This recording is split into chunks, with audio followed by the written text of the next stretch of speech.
My experiences at Amazon, like this one, have taught me automation enhance human capability, not replace it.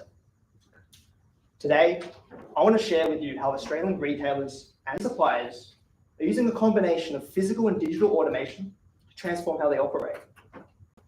More importantly, I want to share how automating your supply chain can help strengthen three key relationships: with your bottom line, with your workforce, and with your customers. The question isn't whether to automate, but how to do it in a way that builds lasting competitive advantage while ensuring that the customer is centered to your strategy. Looking at the successful examples of automation in Australian retail, such as Woolworths, IKEA, or Amazon, these four themes consistently emerge. Those successful companies, first, understand that automation is not just about cost savings. It delivers financial returns and broader benefits, including safety and sustainability.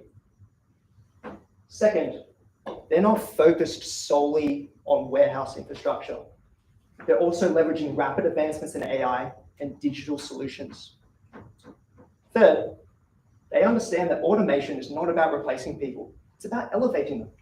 And strategic companies will find ways to digitally transform their workforce. And finally, they ensure that operational savings flow through into customer value. Efficiency gains mean nothing. They don't enhance the customer experience. Throughout my presentation, I'm going to share how these four themes all work together. My research has shown that automating supply chain isn't about choosing between technology or your workforce or customers. It's about advancing all three together. The companies that thrive will be the ones that automate holistically, ensuring that that empty chair has a place in their strategy. Let's look at how the retail landscape has changed. While automation is not new, its acceleration is unprecedented. By 2029, the global retail automation spend is set to reach $69 billion, growing 10% every year. There's two factors driving this. First, COVID-19. The pandemic fundamentally changed consumer behavior, rapidly increasing online shopping demand. And second, rising labor and material costs are squeezing our margins like never before. In response, companies are looking to automation for both speed and savings. And the urgency is clear. Automation provider Honeywell has reported 81% of retail partners are focused on supply chain automation and AI as a key investment for 2025, while 40% of our retail sector is already automated. This could reach as much as 65% in the next 4 years. Out of all automation technologies, Jeff's favorite AGVs are growing the fastest, and for good reason. They reduce warehouse space requirements while being faster, more resilient, and more flexible than human labor. But it's not just operational benefits. That reduced space means we can store a wider variety of products, which we can turn around into stores faster, essentially less out of stocks, but more choice and convenience for customers. For those of you who are wine lovers like myself, you might even be interested to hear that companies such as Treasury Wines have employed AGVs in the Barossa Valley. That free space now gives them the opportunity to create and offer new varieties of wine. But please, I encourage everyone to drink responsibly, particularly tonight. Safety is another vital benefit. At Amazon, you might have heard that we measure everything. Well, our safety metrics are no exception. We report 15% lower incident rates at robotic sites with AGVs compared to those without the technology. Across the industry, automation has helped reduce common injuries, including musculoskeletal strains that make up over a third of reported incidents to Safe Work Australia. Finally, there's sustainability. An AGV can help reduce carbon emissions between 25 and 40%. When paired with other automation applications, this can help both retailers and suppliers meet net zero targets. We all know that consumers are increasingly concerned with environmental impact. This investment's not just good for the planet, but also for brand equity. But AGVs are just one of many examples of how we can obtain and scale the benefits of automation in the supply chain. A common misconception is supply chain automation is just warehouse infrastructure. In reality, modern day automation extends to digital processes and software solutions. Many companies like Arnott's and Kellanova will use demand forecasting, particularly when it comes to promotional activity. This kind of a solution can help reduce inventory levels and wastage up to 30%, which is significant when we also take into account downstream impact of free cash flow and warehouse capacity. In fact, digital automation might be the smarter choice for many businesses. While that AGV example I used, they can be rented on a per unit basis, which helps with financial accessibility. Rapid advancements in AI, providing customizable solutions at a variety of price points. From demand forecasting to smart invoicing, these solutions often provide quick wins without massive upfront investment. But I would encourage that business leaders consider both physical and digital types of automation in their warehouses, as a combined cycle can have up to a 60% reduction in costs. Now, automation sounds great. There's a lot of benefits, but this brings me to an important lesson, one from recent history. It brings us back to our empty chair. Supply chain automation should enhance the customer experience. Every technology decision we make should be with the customer's interest at mind. Australian retailer Booktopia invested $12 million into a robotic warehouse facility, expecting all of those benefits. However, their revenue declined 22% in just 6 months. They didn't align their automated model to deliver the required cost savings to maintain free cash flow and inventory levels. This led to prolonged delivery times, thousands and thousands of unhappy customers. They automated the process, but they lost sight of the purpose. I want to highlight 2 key lessons here. First, every technology decision we make should be to enhance customer experience. We cannot forget who it is that we're serving. And second, businesses need the right automation partner that understands not just the technology, but also their business context. Automating for automation's sake misses the point entirely.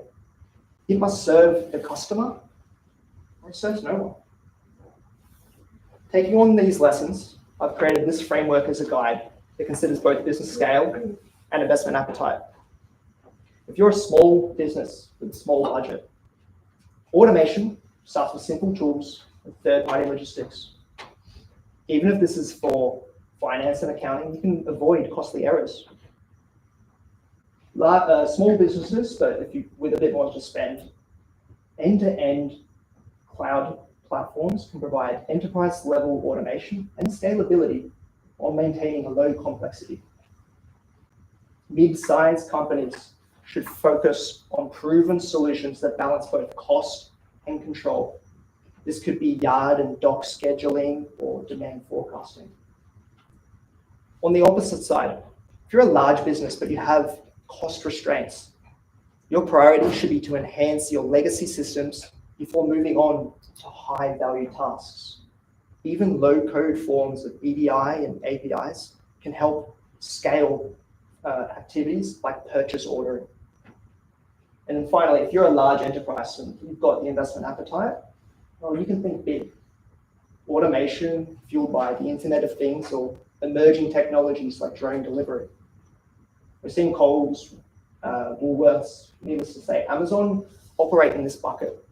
But the beauty of modern automation is that there's a solution for every business size and budget. The key is to choose the right approach and automation partner for your specific context while ensuring it aligns with your customers' needs.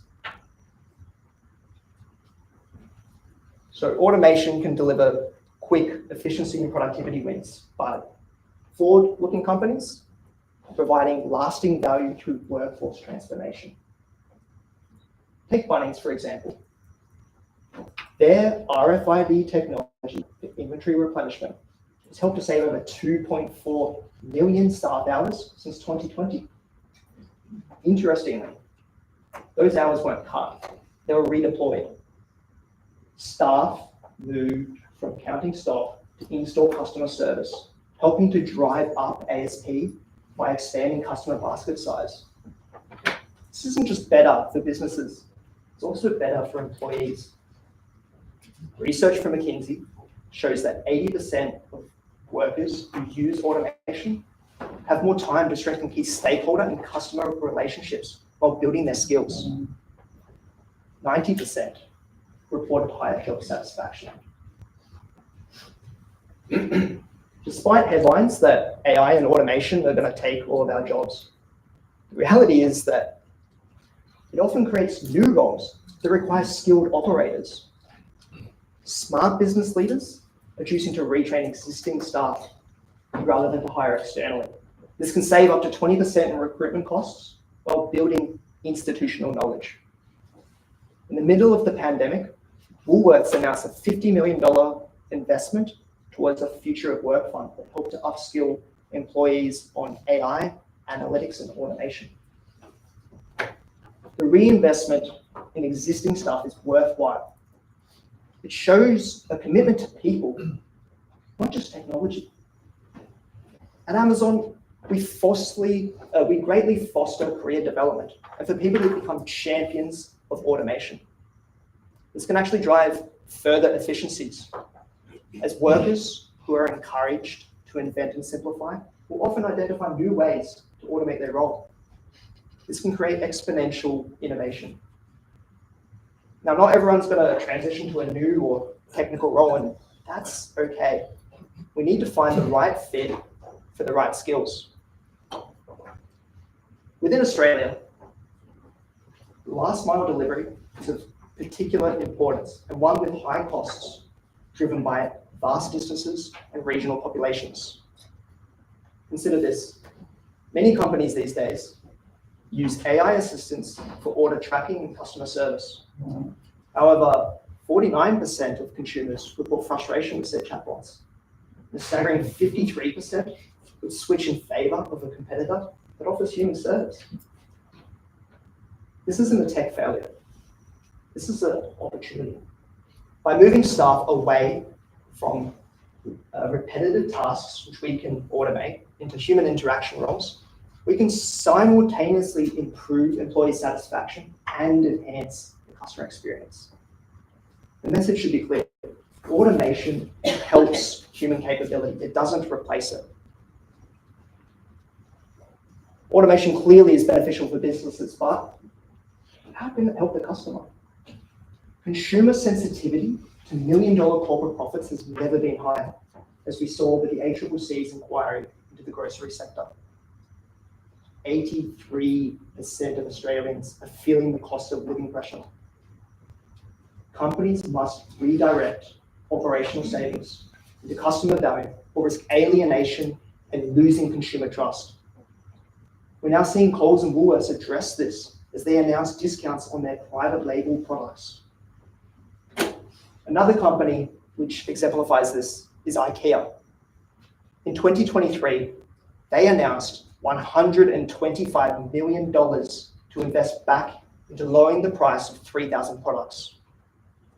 They offered customers up to 20% off, and then they saw unit sales increase as a direct result, 23% year over year. In 50 years' time, no customer is going to say, wish that was more expensive. Automation unlocks a lower cost structure, which gives business leaders such as yourselves the opportunity to reinvest into customer value. This will drive consumer spend and loyalty, and thus growth. With that growth, we can automate further as we scale, and then there's more opportunity to reinvest into customer value. But I understand some of you might be hesitant, and don't worry, I'll address the elephant in the room. Customer value is not just about price. I agree. Many companies these days will use modern loyalty and reward programs that offer a tailored experience. Consumers love this. 49% prefer to shop where they're given a personalized experience. And 40% will even increase their spend if they're given a bespoke promotion. For those of you who are readers, as part of our Amazon editorial program, I've helped to curate book recommendations with the goal of increasing basket size. But here's where it gets interesting. These personalized experiences and bespoke promotions not only increase customer spend and brand loyalty, it also generates precious data. That data can feed into our demand ordering and forecasting. It helps retailers stock the right products in the right places at the right times. Simultaneously, if we share this data with suppliers, we can help with new product innovation and dictate manufacturing cycles. Collaboration will help mitigate common pitfalls, including waste and margin erosion. The result could be a win-win-win. Retailers become more efficient, suppliers become more responsive, and the customer enjoys an experience which continuously improves. With Australian retailers and suppliers already scaling a mixture of robotic infrastructure and digital automation, the question isn't if and how to automate the supply chain, but how do we do it right? I want to leave you with 3 key recommendations today. The first is that automation must serve a clear purpose. Implementing technology for technology's sake can lead to costly mistakes.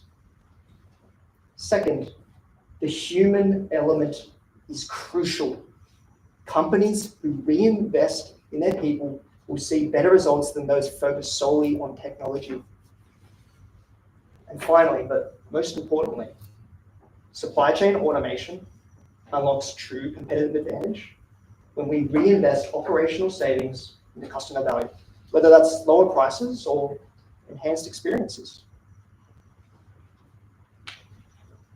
When Jeff Bezos started Amazon, selling books from his garage, he had one focus: the customer. 30 years later, AI, automation transformed retail. That focus hasn't changed. The companies who will thrive in the future will automate holistically today, balancing technology innovation with employee development, while ensuring that the customer is center to their strategy. Automation is not a tool for efficiency. It's a catalyst for endless transformation.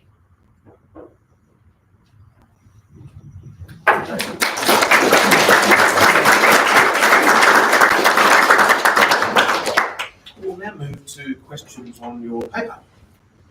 Hi Jay, my name's Sarah, I'm from Kenview. Thank you very much, really clear presentation. You mentioned during the content that automation drives a lot of cost structure. Yes. Now, on occasion, automation is not visible to consumers or shoppers. So my question is really around, as a consumer, to put yourself in the consumer or the shopper's shoes, how can we hold businesses accountable for reinvesting and pulling through some of that customer value and optimization versus keeping it in their own pockets to boost profits? Yeah, this is a really interesting point, and I'm glad you highlighted it because it shows that